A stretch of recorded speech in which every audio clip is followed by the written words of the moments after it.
Hi అండి అందరికీ. ఈరోజు మన గొట్టిపాలలో ఉన్న విఘ్నేశ్వర స్వామి వారికి ప్రతి బుధవారం ఎలా అభిషేకం చేస్తారు, ఎన్ని రకాల ఐటమ్స్తో అభిషేకం చేస్తారో చూద్దాము.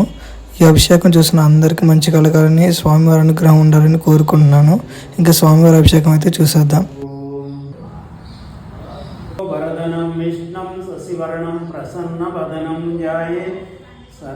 ముందుగా స్వామివారికి బావిలో నీళ్లతో అభిషేకం అయితే చేస్తున్నారు. వదనం ధ్యాయే సర్వ విఘ్నోపశాంతయే గురు బ్రహ్మ గురు విష్ణు గురు మహేశ్వర గురు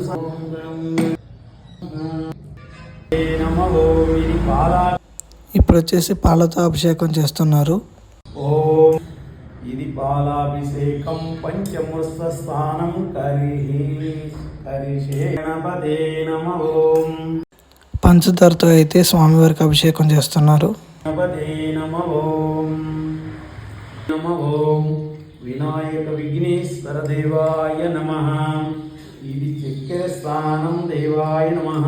విధి స్వామివారికి తేనెతో అయితే అభిషేకం చేస్తున్నారు.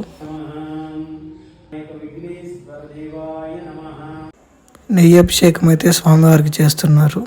దేవాయ దేవాయ నమః. విధి హస్తం. ఓం గం గణపతే నమః. ఓం స్వామివారి కొబ్బరి నీళ్ళతో అయితే అభిషేకం చేస్తున్నారు. ఓం వినాయక విఘ్న చందనం దేవాయ నమః. ఓం గం గణపతే నమః. ఓం వినాయక విఘ్నేశ్వర దేవాయ నమః. ఓం గం గణపతే నమః. ఓం వినాయక విఘ్నేశ్వర దేవాయ నమః.